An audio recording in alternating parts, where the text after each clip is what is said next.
Good morning students. Chapter 5 जो है हम लोगों ने बायोलॉजी का स्टार्ट किया हुआ है, principles of heredity and variation. और जो आज का हमारा टॉपिक है that is the linkage. Linkage जो है बेटा ये फर्स्ट ऑफ ऑल स्टडी किया था वैटसन और पुनीत ने। वैटसन और पुनीत जो है इन्होंने सबसे पहले लिंकेज को studied किया। Linkage was studied by Watson and Puneet, but the detailed जो study है इसकी वो किसने दी? T.H. Morgan ने। But the detailed study of the linkage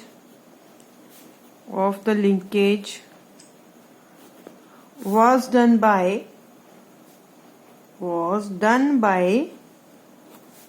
T.H. Morgan। और जो टर्म है बेटा लिंकेज वो भी किसने दी? It was given by T.H. Morgan। अब ये जो लिंकेज है ये है क्या? देखो बेटा, the number of genes are present on the chromosomes. जो भी बॉडी में क्रोमोसोम्स प्रेजेंट होते हैं उनके ऊपर क्या प्रेजेंट होते हैं? उनके ऊपर जीन्स प्रेजेंट होते हैं। और उन सभी को क्या कहते हैं? उन सभी को हम कहते हैं लिंक्ड जीन्स। और ये जितने भी जीन्स हैं ये हमेशा जो है एक साथ जो है मूव करते हैं from one generation to another generation, क्योंकि क्रोमोसोम मूव करते हैं एक जनरेशन से दूसरी जनरेशन में। तो इस प्रोसेस को कहा जाता है लिंकेज, कि जीन्स का जो है क्रोमोसोम्स के ऊपर एक जनरेशन से दूसरे जनरेशन में मूव करना। लिंकेज की वजह से ही तो जो पेरेंटल कैरेक्टरिस्टिक्स होते हैं वो पॉसिबल होते हैं। जो भी नेक्स्ट जनरेशन आती है उसमें आपने देखा होगा कई जो बच्चे हैं उनके जो कैरेक्टर्स हैं वो पेरेंट्स से मिलते हैं। क्यों पेरेंट्स से मिल रहे हैं? क्योंकि जो है जो कैरेक्टर्स हैं, जो जीन्स हैं वो ट्रांसमिट हो रहे हैं।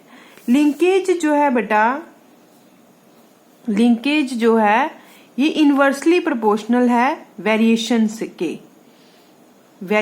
के, क्योंकि लिंकेज जितना जो है ज्यादा डिस्टेंस होगा दो जीन की बीच में उतना ही जो वेरिएशंस हैं वो ज्यादा आएगी, डिफरेंसेस जो है ज्यादा आएंगे।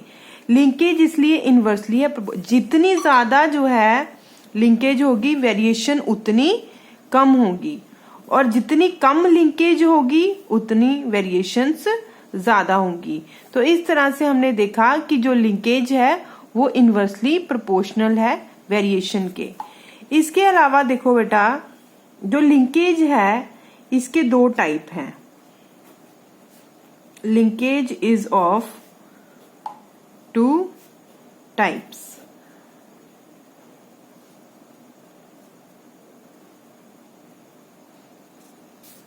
फर्स्ट है बेटा कंप्लीट लिंकेज, और सेकंड टाइप है इनकम्प्लीट लिंकेज। अब ये कंप्लीट लिंकेज क्या है और इनकम्प्लीट लिंकेज क्या है ये हम लोग जो है वन बाय वन स्टडी करेंगे। तो देखो कंप्लीट लिंकेज जो है बेटा, फर्स्ट जो है it occur in those character in which the distance between the two gene is minimum। Complete linkage जो है उसे कहते हैं जब दो जीन के बीच का डिस्टेंस कम होगा, और कंप्लीट लिंकेज में जो है रिकॉम्बिनेंट्स नहीं बनते हैं। जो प्योर पेरेंटल कैरेक्टर जो है वो अपेयर होते हैं नेक्स्ट जनरेशन में, therefore the recombinant do not form. देखिए कंप्लीट लिंकेज का मतलब होगा कि जीन्स जो है आपस में बहुत ज्यादा लिंक्ड होंगे। जितने ज्यादा लिंक्ड होंगे, जितना डिस्टेंस कम होगा जीन्स के बीच में, रिकॉम्बिनेंट्स नहीं बनेंगे, वेरिएशन जो है इतनी ज्यादा नहीं आएंगी, और प्योर पेरेंटल कैरेक्टर जो है वो नेक्स्ट जनरेशन में अपीयर होंगे। जैसे देखो बेटा, इस यहाँ पे हम लोग देखते हैं, देखो कि कंप्लीट लिंकेज जो है it occur in those characters in which the distance between the two gene is minimum, कि कंप्लीट लिंकेज उन कैरेक्टर्स में अपेयर होती है जिनमें जो है दो जीन्स का डिस्टेंस कम होता है। और कंप्लीट लिंकेज में रिकॉम्बिनेंट्स नहीं बनते क्योंकि प्योर पेरेंटल कैरेक्टर जो है वो अपेयर होते हैं नेक्स्ट जनरेशन में। जो मॉर्गन थे उन्होंने मेल ड्रोसोफिला को सिलेक्ट किया और उसमें उन्होंने किन किन कैरेक्टर को ड्रोसोफिला के अंदर सिलेक्ट किया, red eye and normal wings. ये दो कैरेक्टर देखे उन्होंने, क्या, रेड आई और नॉर्मल विंग, और उनको किनके साथ क्रॉस किया, रिसेसिव फीमेल के साथ जिनकी पर्पल आई थी और विंग क्या थे उनके, वेस्टिजियल विंग थे। तो उन्होंने देखा कि जो उनकी F2 जनरेशन आई वो क्या आई, 3:1 इंस्टेड ऑफ 9:3:3:1। अब ये हम लोग क्रॉस करके देखते हैं कैसे। देखो मॉर्गन ने क्या किया बेटा, मॉर्गन ने ड्रोसोफिला को सिलेक्ट किया था अपने एक्सपेरिमेंट में, ड्रोसोफिला फ्रूट फ्लाई जिसे हम लोग कहते हैं। अब इन्होंने क्या किया, इन्होंने जो मेल लिया उसके दो कैरेक्टर को सिलेक्ट किया, एक रेड आई को और दूसरा नॉर्मल विंग्स। और जो उन्होंने फीमेल सिलेक्ट की उसमें जो उन्होंने कैरेक्टर को सिलेक्ट किया that is the purple I and vestigial wing. अब देखो इन्होंने रेड आई के लिए जो एलील्स रखे वो कैपिटल आर और कैपिटल आर दोनों डोमिनेंट लिए, और जो नॉर्मल विंग के लिए रखे वो कैपिटल एन और कैपिटल एन। उसी तरह से पर्पल आई के लिए इन्होंने रखे रिसेसिव फॉर्म में स्मॉल आर, और वेस्टिजियल विंग के लिए स्मॉल एन और स्मॉल एन। अब यहाँ पर जो गैमीट प्रोड्यूस हो रहे हैं उनमें जो है इस तरह का कॉम्बिनेशन आ रहा है, और इसमें जो गैमीट प्रोड्यूस हो रहे हैं उनमें इस तरह का कॉम्बिनेशन आ रहा है। जब हम क्रॉसिंग कराते हैं इनकी तो जो हमारे पास जो F1 जनरेशन के जितने भी इंडिविजुअल आते हैं F1 जनरेशन के, वो सारे के सारे क्या हैं, वो सारे के सारे हैं रेड और नॉर्मल विंग वाले। अब हम जब इनकी सेल्फिंग कराएंगे तो किस तरह का कॉम्बिनेशन बनेगा। देखो जब हम जो है F1 जनरेशन की सेल्फिंग करा रहे हैं जिसमें हमारे पास क्या है,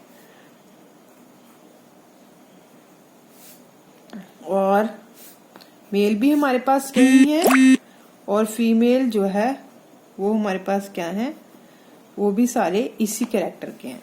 तो यहाँ पर भी दो तरह के जो है गैमीट प्रोड्यूस हो रहे हैं और यहाँ पर भी दो तरह के गैमीट जो है वो प्रोड्यूस हो रहे हैं।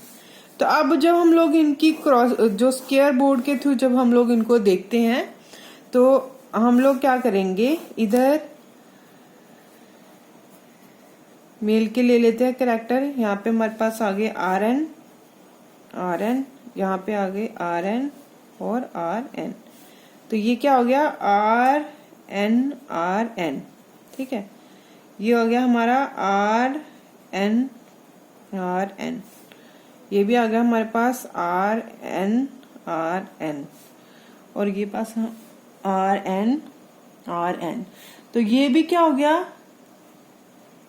रेड और नॉर्मल आई, ये भी रेड और नॉर्मल आई, ये भी रेड और नॉर्मल आई, और ये पर्पल और वेस्टिजियल विंग। तो इस तरह से जो हमारे पास F2 जनरेशन का जो रेशियो आ रहा है वो रेशियो क्या आ रहा है, 3:1 आ रहा है। तो इंस्टेड ऑफ 9:3:3:1 जो हमारे पास रेशियो आया है वो F2 जनरेशन का आया है। मतलब जो हमारे पास red eye and normal wing है उसके इंडिविजुअल जो है हमारे पास आ रहे हैं 3, और जो पर्पल आई और जो वेस्टिजियल विंग वाले आ रहे हैं बेटा वो क्या आ रहे हैं, वो कॉम्बिनेशन आ रहा है हमारे पास 1। तो इसी तरह से हमारे पास आ गया 3:1। तो ये थी हमारे पास कंप्लीट लिंकेज, क्योंकि इसमें ये जो कैरेक्टर्स हैं दोनों के दोनों क्या है, कंप्लीटली लिंक्ड हैं। अब सेकंड हम लोग करेंगे इनकम्प्लीट लिंकेज। इनकम्प्लीट लिंकेज, अब इसमें देखते हैं बेटा इनकम्प्लीट लिंकेज में क्या है कि in this type of the linkage the two gene that regulate the two different character are present on the same chromosome. कि दो जीन जो अलग अलग कैरेक्टर के लिए रेगुलेट कर रहे हैं वो सेम क्रोमोसोम पे होंगे, पर उनके अंदर ज्यादा डिस्टेंस होने की वजह से जो है वो दोनों अलग हो जाते हैं और क्या बनाते हैं, रिकॉम्बिनेंट्स बनाते हैं। और ये जो सेपरेशन होती है जीन्स की, ये कैसे होती है, क्रॉसिंग ओवर की वजह से होती है।